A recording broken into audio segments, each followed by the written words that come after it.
So his idea is somebody had to win, somebody had to lose. But what happened when he made this announcement was $10 trillion was wiped out worldwide. It's not that the US went up and they went down. No, everybody went down. Because the whole world system is based on a division of labor, and he's breaking that division of labor into pieces. So then people said, this doesn't make sense. Even the very rich people that gave him the money for him to get into office started saying this doesn't make sense. The hedge fund managers who were his big campaign contributors, Elon Musk, who paid for his election and became prime minister, he said this doesn't make sense. And then the markets said this doesn't make sense, not only $10 trillion, but as the finance minister said, interest rates started to rise because people began to dump U.S. Treasury debt. The safest thing in the world, apparently. So, interesting what happened. It's not quite true that he reversed things. First, he left on this 10% tariff, except for one country, for China, 145% where he on some raised products. the tariff rates. That's because the United States has a deep, neurotic attachment to China. The U.S. political system hates China. Why? Because China's big and successful. And so that the U.S. hates. It's a rival, it's a competitor, and so this is the one thing he left on. Now he's going to mess up everything with this too, because in a trade war between the U.S. and China, China wins. China does not depend on the U.S. market very much. It's about 12% of China's exports. China will do just fine. It's just dumb policy.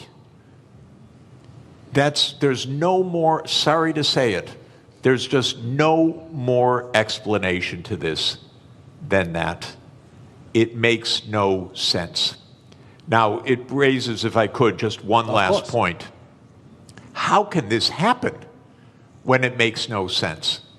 And that, people should understand, we are in one-person rule in the United States.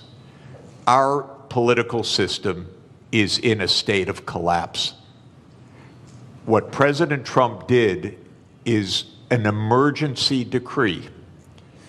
Everything he does is an emergency decree. Literally, you can go on to whitehouse.gov and then follow the menu to executive decrees. And there are dozens of them. And each one starts the same way. With the powers invested in me as President of the United States, I hereby declare A, nonsense, B, nonsense, C, nonsense. Because he's king. Those powers are not invested in the President of the United States. They're invested in the Congress. You read Article 1, Section 8 of our Constitution. It says that all duties originate with the Congress. And specifically in the lower house, all legislation has to start in the House of Representatives. But the U.S., starting in 1945 after World War II, became a military state to a large extent. And so it sprinkled in its legislation emergency, emergency, emergency. And Trump doesn't have to prove anything's an emergency, he just has to say something's an emergency. So suddenly the trade deficit became an emergency, and on that basis he issues a one-person rule. Even his aides don't know what he's doing. You raise one final interesting issue, which is that the market recovered about $4 trillion when he reversed. Anyone who knew that 5 minutes before made billions. This is not the cleanest government in the world, I can tell you. I'd be hugely surprised if some people didn't know just a bit ahead of time, starting with members of the U.S. Congress, by the way. Look, we'll get into the more general issues about protectionism and the end of globalization, question mark, in a minute. But I think what's happening and the directives coming from the White House is such a perfect example of what this panel is about. I'd just like to stay on this just for a few more minutes. Minister, is protectionism always a short-term aim, and does it always come at the expense of the longer-term gain? Donald Trump hasn't said it in public, but apparently in private, during his first term, he was asked about the problem of the US national debt. And his answer was, I don't care because I'll be dead by the time it's a problem. And apparently that's also his approach to the climate crisis. So is this protectionism coming from the White House a short-term fix which is going to hurt America in the longer term in terms of how it grows? It's not a fix. It's apparently a quick fix, but it's fundamentally flawed, as Professor has very clearly stated. Look, protectionism is nothing new. If you look at post-global financial crisis, the number of annual trade restrictions have gone up dramatically. In fact, like last year, there were over 3,200 trade restrictions. That is almost 11 times higher than what it was pre-global financial crisis. So this has been a trend, but what we have seen over the past week or two is clearly a new level. This goes beyond some protectionist measures, trade restrictions. This goes into something, an all-out trade war. So that's really worrisome, because if you go back, again, if you look at 20 years to global financial crisis, global annual trade growth was 2 times world real GDP growth rate.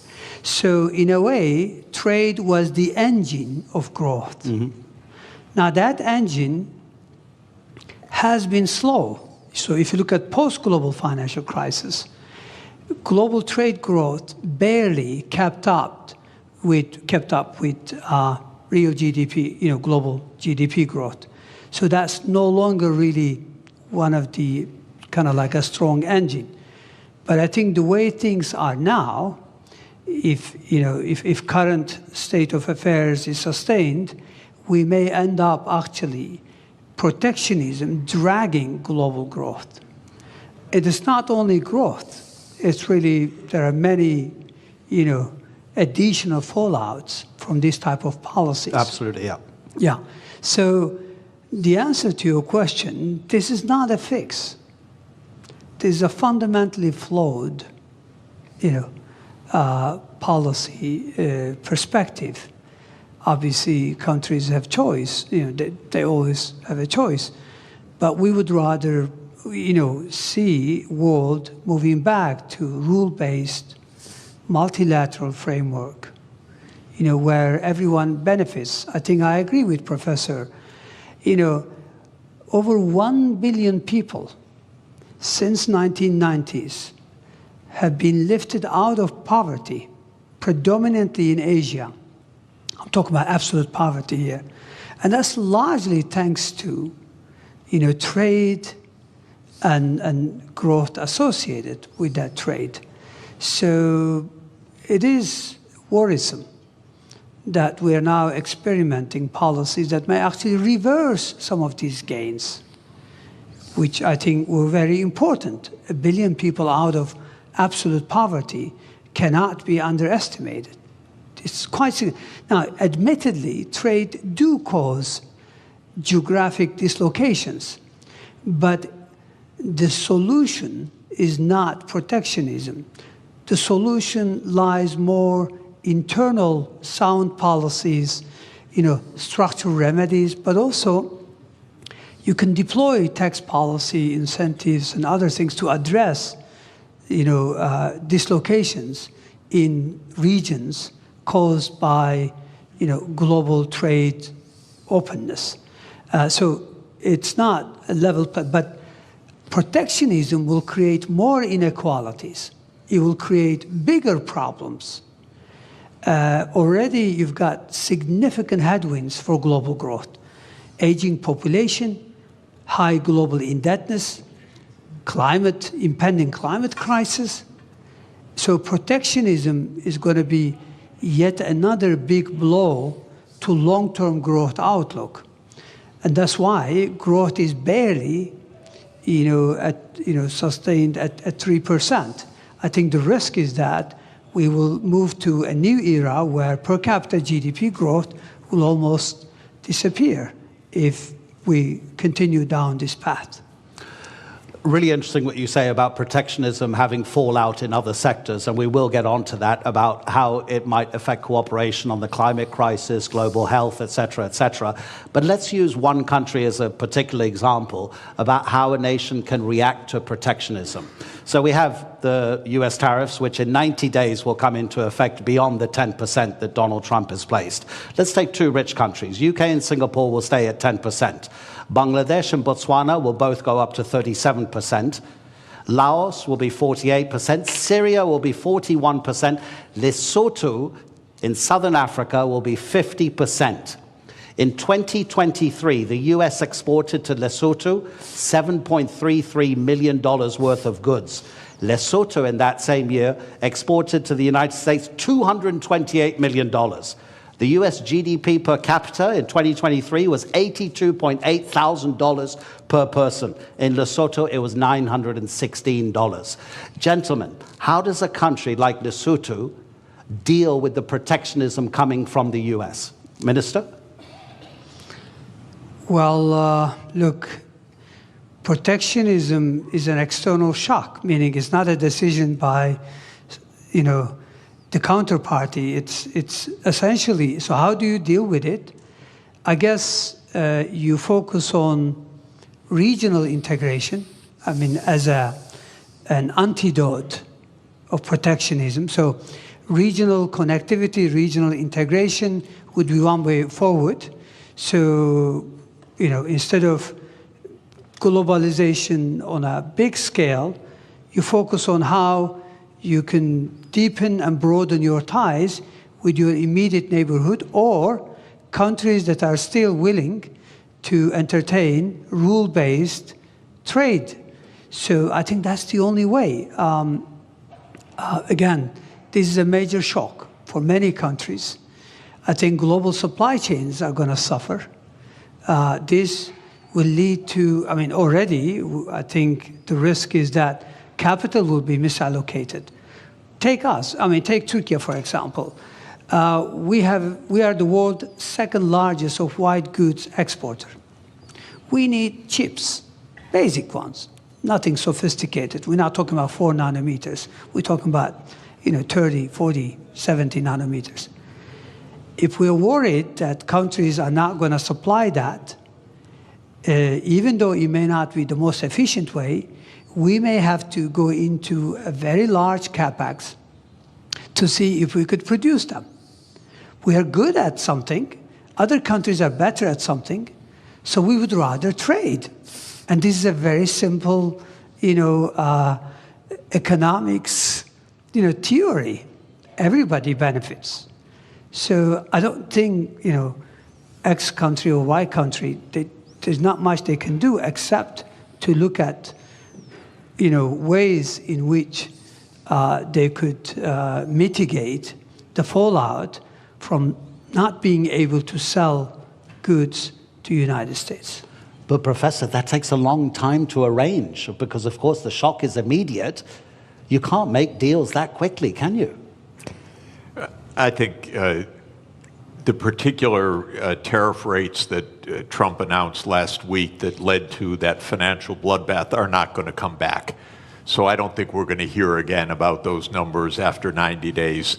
90 days in U.S. time now is infinity. It's eternity. We'll never hear those numbers again. Where did those numbers come from?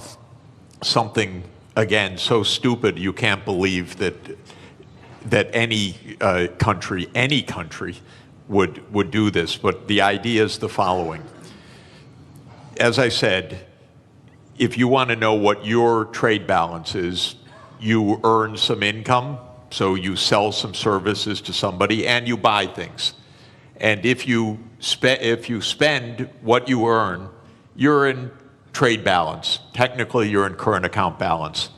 Now, most of us, I work for one employer, my university, so I run a big trade surplus with my university.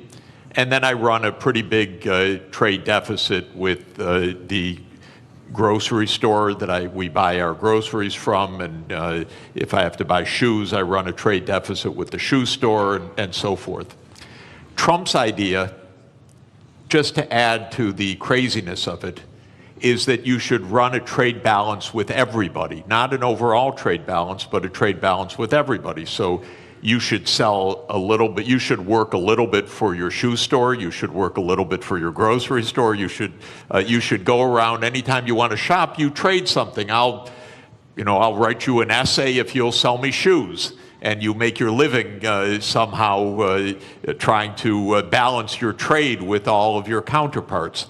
Well, this is insane. This is why we have a market economy. You don't have to have balance with every transaction that you do with somebody. But what Trump said was, oh, Lesotho, they sell us more than we buy from them. So they're cheating us. That's literally what he said. Literally what he said.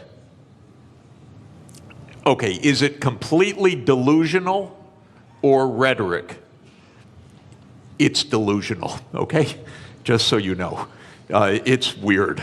But anyway, now, then he calculated a formula. Okay, Lesotho, we have to tax them by the amount to reduce the imports from them so that we have balance with Lesotho. And then they made some absolutely stupid formula that you would not accept in a first year, third week class. It came out of the U.S. Trade Representative's office. They probably were told, do it overnight, the boss wants it. And then they came up with a list of tariffs, country by country, based on the bilateral trade balance. You cannot make this stuff up. This is not it used to be not a Mickey Mouse country, my country. But this is Mickey Mouse. This is not, and I apologize to Mickey Mouse. He would not do this. Mickey Mouse is smarter than this. So we are in a crazy land, actually, with this. Now, it stopped for a moment. We'll never hear those numbers again. I don't know what we'll hear in 3 months. God help us, really. Because it probably won't have to do with trade. It'll have to do with something else. But we can't normalize this as what's the rationale, how to negotiate, what to do. Of course, 60 countries immediately said, we'll rebalance with you. And the President of the United States literally used the language I'm about to use. I'm quoting him because otherwise I would never say this. He said, 60 countries are coming to kiss my ass. He said that in a public speech, the President of the United States. So this is, I'm sorry, I apologize. No, but it's presidential language. Yeah. Okay? I'm only speaking at high political terms. So we cannot normalize this. We have to say no. We didn't spend 100 years on 200 years, 207 years since David Ricardo put forward the idea of comparative advantage, okay? And we have been building the trade system since the ruins of World War II for 80 years. And we have been building the World Trade Organization, which the U.S. led the creation of, I think it's fair to say, for 31 years. This should not be normalized to try to figure out what is the theory of this.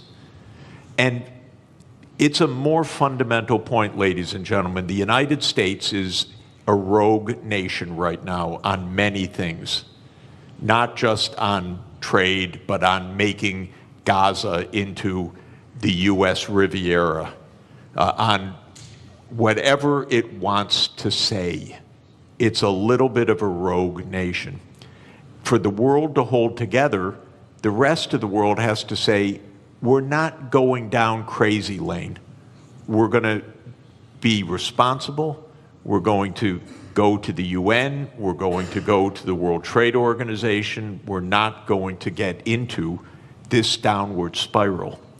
Because if we normalize craziness, there is no way out. You mentioned Mickey Mouse, but there's a kind of a theme here from Bloomberg, the news agency. These are its headlines in the morning and the afternoon of Tuesday, Wednesday, and Thursday. Tuesday morning, this is madness. In the afternoon, a clown show. On Wednesday, stocks keep falling.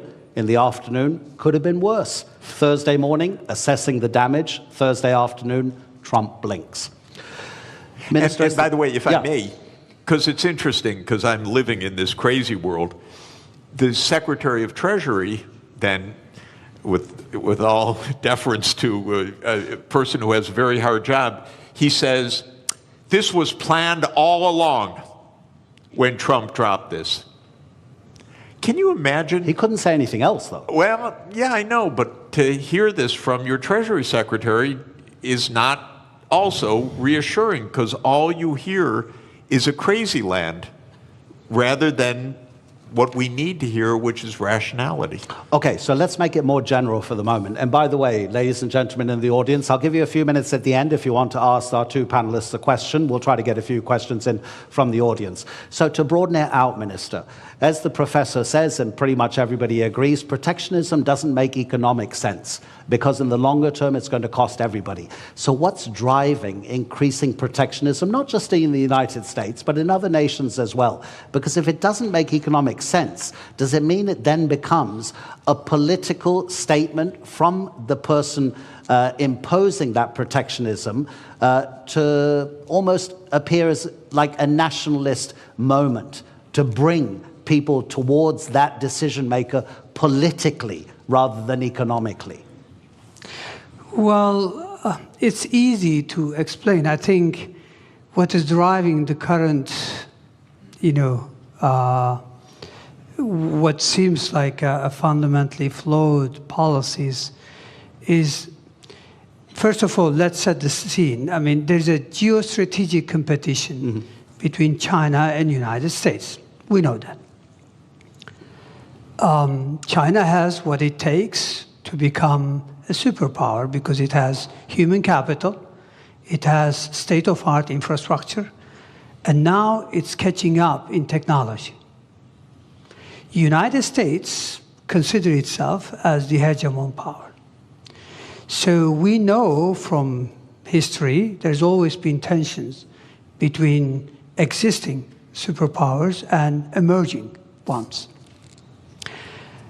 It doesn't have to end this way, meaning in a trade war or any other wars, but it does in the past. I mean, history tells us that we more frequently see tensions rather than cooperation.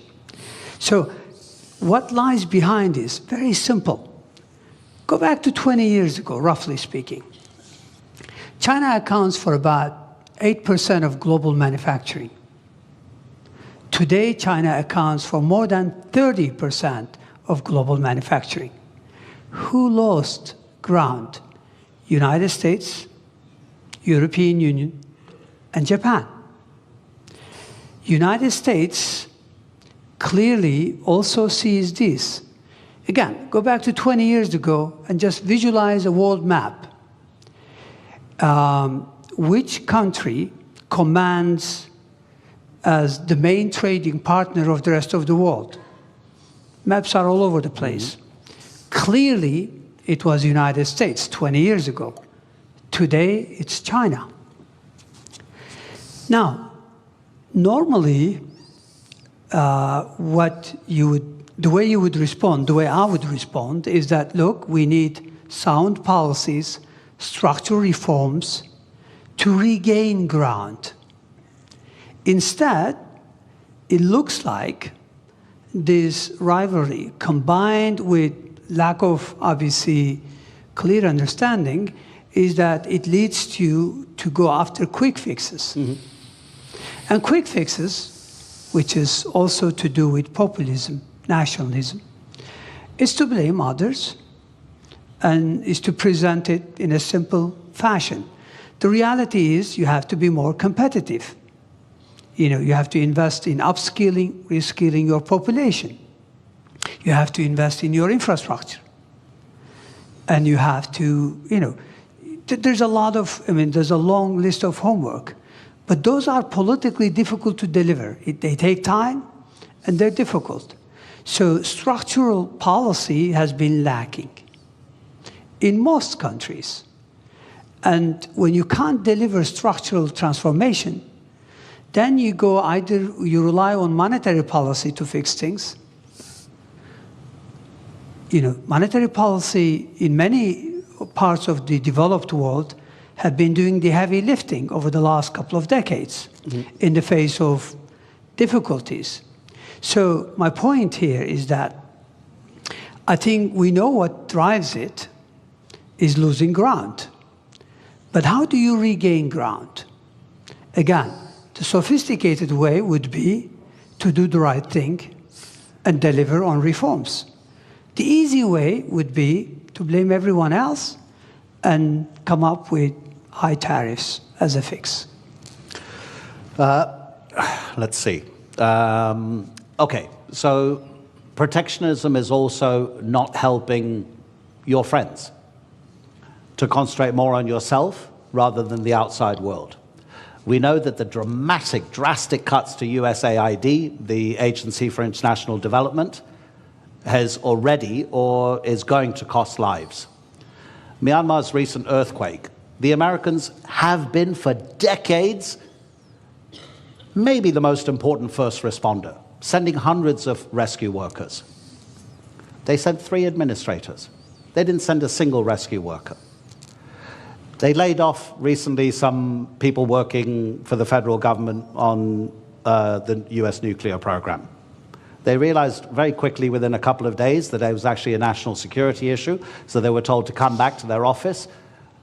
The office said, sorry, they've been excluded from their federal email, so we can't get in touch with them. So they couldn't re-employ them. Professor Sachs, when you were president of the Earth Institute at Columbia University, it focuses, I've got to read this from the notes. It focuses on sustainable development, this institute at Columbia, including research in climate change, geology, global health, economics, management, agriculture, ecosystems, urbanization, energy, water, everything that we need to live. So how does protectionism affect these kinds of relationships between one country and another country? Yeah, It's actually deglobalization. I want to answer that by continuing on with the brilliant explanation that the minister just gave about the hard stuff and the easy stuff. Yeah. So just to say, in American politics, the swing states in the presidential elections in the last 3 elections in particular have been the Midwestern states. So those are states like Michigan, Indiana, Illinois, Ohio, Pennsylvania, Wisconsin, Minnesota. These are states that can go either way. And those states did suffer a decline of employment in manufacturing, not only or even mainly because of trade, but also heavily because of automation over the last 40 years. I come from Detroit, which is Motor City, used to be, and I used to go when young on school field trips to see the assembly lines, and there were actually workers on the assembly line. But now if you go to an automotive plant, it's all robots, very, very few people inside. That's not because the jobs went overseas. In that case, that's because the assembly line itself became an automated phenomenon. So Trump is giving an answer to those swing states. It's China's fault. It's Mexico's fault. It's Lesotho's fault. what the minister said is really important, that when he said that trade benefits the economy, but it could hurt some sectors. And what you do is not stop the trade, but you make sure that you pull everyone along, maybe in a regional policy, or maybe in job reskilling, or maybe in some other kind of public investment or education policy.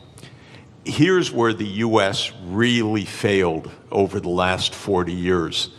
We let the inequalities widen and widen, partly because of automation, partly because jobs did go overseas, but for the right reason. They had comparative advantage in those jobs. Skilled people got better and better salaries. Lower skilled people had their living standards fall. The gap widened. By the way, not just the income gap, the life expectancy became 10 years or more. So many of our epidemics, so many of our social problems relate to this widening inequality. The United States political system didn't address it at all for 40 years. And that comes to what I mentioned, the corruption of the political system. When candidates of both political parties are paid by rich donors for their reelection campaigns, and both parties then become the agents of tax cuts and no really addressing the social conditions, you end up with a Donald Trump coming in and selling a pseudo explanation, it's all China, and selling a pseudo remedy, a trade war.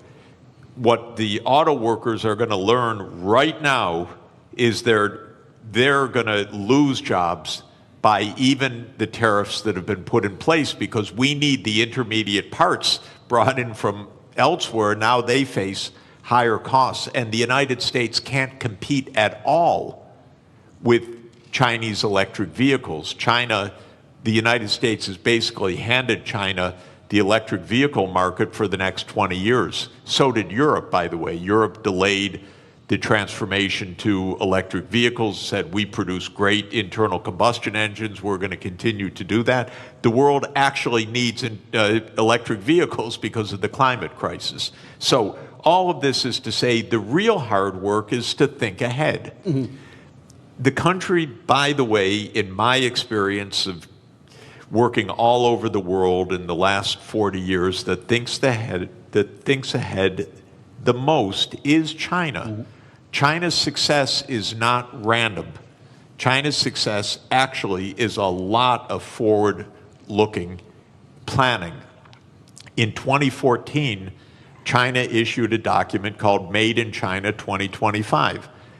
And it wasn't a protectionist policy, it was we need to invest in the technology so we can be at the forefront.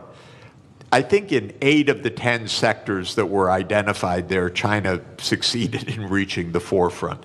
In 2017, China made a plan for artificial intelligence. This is already 8 years ago. DeepSeek didn't just come out of nowhere, it came out of a long-term strategy. So this is hard work that actually pays off. This is what every government should do. This is what every country should do, is look ahead. Now, you mentioned very interesting idea. We got a president who doesn't understand and maybe doesn't care about the future in the same way.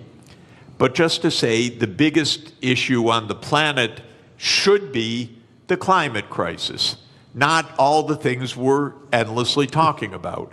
And every part of the world is going to suffer terribly by what has been built in terrible, very dangerous climate change. It's out of the headlines.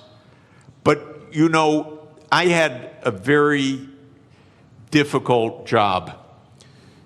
I was the director of an institute with 300 climate scientists for 14 years, some of the world's leading climate scientists.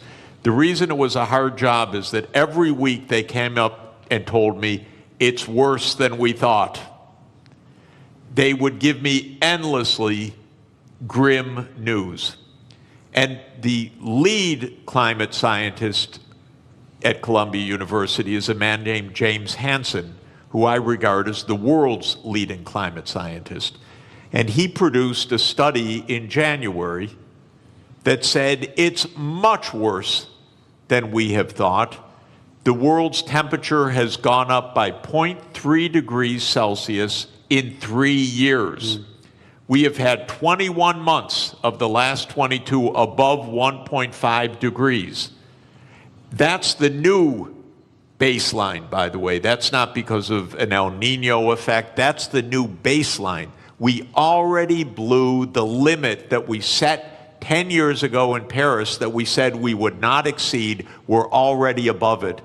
And what Hansen says is we're rising at an accelerating rate. Now the average rate is probably between 0.3 and 0.4 degrees Celsius per decade now on average. So we'll be at 2 degrees excess. What all of this means is profound danger 20 years from now, 25, 30, but we're already seeing terrible danger today. I don't want to minimize what's already happening. Los Angeles burned down, massive forest fires in Korea last week. It's everywhere. My wife and I are nonstop traveling. Every single place we go is some kind of climate crisis, literally. It's a drought, it's floods, it's heat waves, it's pest infestations, it's forest fires. And the sea level is going to rise by many meters, which is not great for Istanbul, by the way, and not great for coastal areas. It's very dangerous what is built into the system. Now, what is Trump's answer for this? Yesterday, King Donald issued an executive decree to bring back coal. It's willful destruction of well-being, willful. And that is, again, he pulled out of the Paris Agreement. What I'm hoping, ladies and gentlemen, is the other 192 members of the UN have to say, no, we're not entering a crazy land. We're going to take care of our future. Right now, I live in a crazy land. But the rest of the world has to avoid the crazy land, has to avoid normalizing this. I don't know if any of you saw it during the height of the coronavirus pandemic. An Australian artist, cartoonist, drew a cartoon which had the first tidal wave, kind of a tsunami of economic recession. There was a bigger tidal wave tsunami behind it, which was COVID-19, and then a huge one over both of them, which was the climate crisis. So get ready, I'll give you a chance to ask a few questions, but I just wanted to address one final issue to the minister. And I was getting a bit depressed, Professor, when you were talking about that. I tell my kids since they were born, they're now 21 and 19, live anywhere you want in the world, but don't live near the coast or near a river. The professor is saying that the climate crisis is going to be one of, probably I'm kind of, putting words into your mouth, Professor, that deglobalization, if it becomes more and more of a popular sentiment and policy, the climate crisis will be affected because of a lack of cooperation through deglobalization. Minister, what other big dangers do you see if the trend of deglobalization gathers pace? Well, as I mentioned earlier, in addition to the impending climate crisis, which could have a devastating impact on the future of humanity, I think we are faced with significant headwinds that already exist, but some of them could become more complicated. One of them is high global indebtedness. Mm-hmm. If protectionism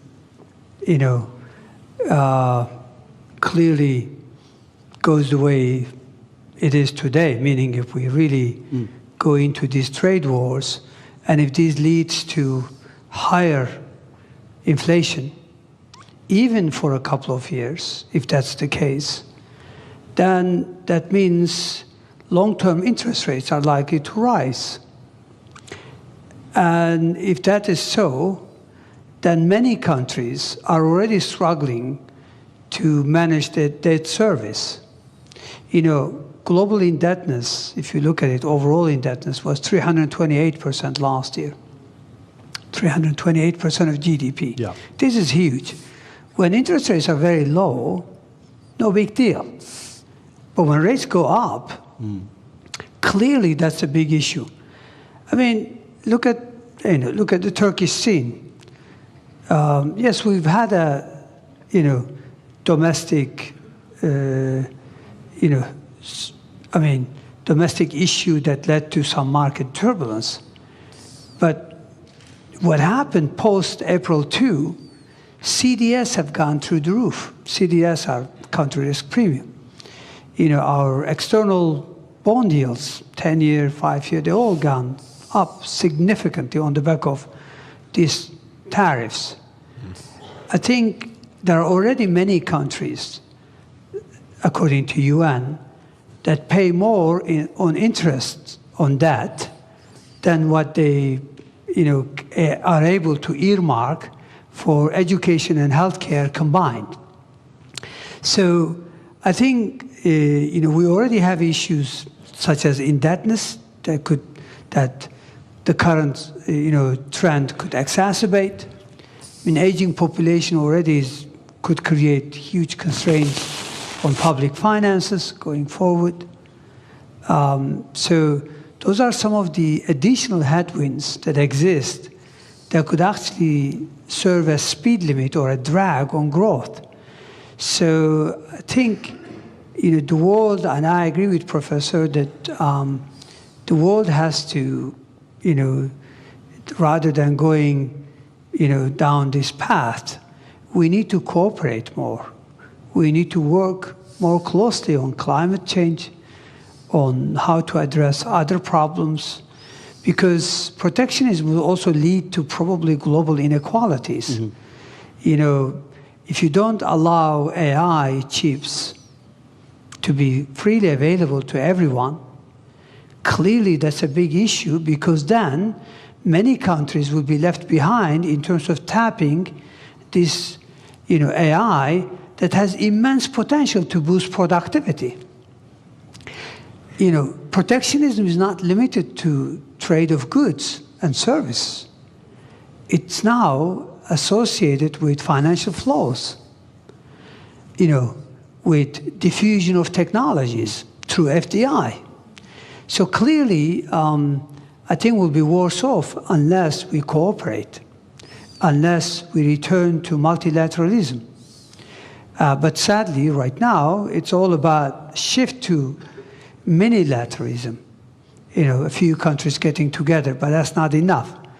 I think issues are too big for few countries to address. I think the rest of the world should come together. So yes, there are significant challenges. When you mentioned aging population, I have a good example from Europe, that only 2 countries on the entire continent are having enough babies to sustain their population level. That's Ireland and Portugal. So you imagine the pressure on the taxation system and the spending on those other countries that are not sustaining their population levels and are just getting older and older and older. Okay, let me look at the back as well if anybody has any questions. We've got about 7 minutes left. And please, make it a question, not a lecture, because if it's a lecture, I'll have to stop you. Gentleman over there and gentleman over here. Okay, please introduce, there's a microphone. Thank you very much. Doesn't work? Yeah, it does work. Okay, thank you very much. I have a question for Mr. Jeffry Sach. My name is Sarp Sinan Acar, and I'm from Harici News. So you mentioned that we shouldn't look for a rationale behind the actions of Donald Trump, but just to be a devil's advocate, I just want to understand their point of view, which they mention, yes, trade deficit and the national debt of the United States, but also they mention the hard industries that left United States back in the day. So what I'm trying to understand is, if United States gets into a confrontation with global powers such as China or Russia or any other state, maybe even Europe one day, is it wrong for them to want their hard industries back, and this is their rationale to put these tariffs on? Because Donald Trump mentioned that we are buying cars from Canada that we could have been producing before. So is there a rationale behind, at least on the hard industry part? Okay, thank you. Yeah, you know, in trade theory or trade concept, there is the national security rationale. So you may want to procure domestically to have an armaments industry. That's quite different from imposing tariffs on 150 countries in a completely arbitrary way. In fact, the right policy might be local procurement from domestic industry that has nothing to do with trade policy at all. So that is not an argument for what he's doing. But I would add one more point. We don't need an arms race, and we don't need a war. Actually, diplomacy is really cheap compared to war. That's why we're at the Antalya Diplomacy Forum, not the Antalya Military Forum. So if Trump really wanted to save some money, we have almost 800 overseas military bases in 80 countries. This is crazy. So if he wanted to save money and close the budget deficit, I would close hundreds and hundreds of military bases and leave all these countries at peace, because wherever there's an American military base, there's a big headache, believe me.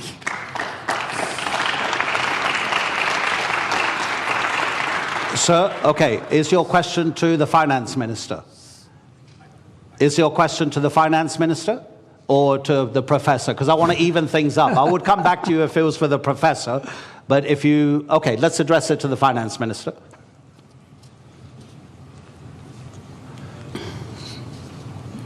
1, 2, 1, 2. My name is Riel Miller, formerly of the OECD, formerly of UNESCO, and formerly an advisor to finance ministers, so I can address my question to a finance minister.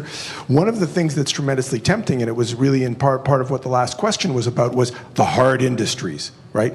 So now let's go back to being an extractive economy. Coal mining, you know, in Canada, I'm Canadian originally, beaver skins, right, that we sent over. So resources, right? Now, we have seen in the past, historically, when there was a move from natural resources to manufacturing, it was quite difficult for the society and the politics to change, because the oligarchs of resources were not the oligarchs of manufacturing. So I have a question which relates to the historical context we're in. What if we're moving to intangible economies? What if we're moving away from tangibles in general, and those robots are going to take care of producing intangibles? How do we talk to people who are nervous and worried because they're accustomed? I go to Germany and I say, can Germany be rich without producing cars? And they go, oh, never. I said, well, could Britain be rich without producing coal? Never. And so we have this historical difficulty of making the transition. And I wonder what you can say in a country like Turkey, where you are making the transition through industry, and China through catch-up and convergence. But can we begin to talk about going beyond the tangible economy? Of course, we can imagine, because if you look at the last couple of 100 years, there has been significant, trends. I mean, if I'm not mistaken, if you go back to 200 years ago,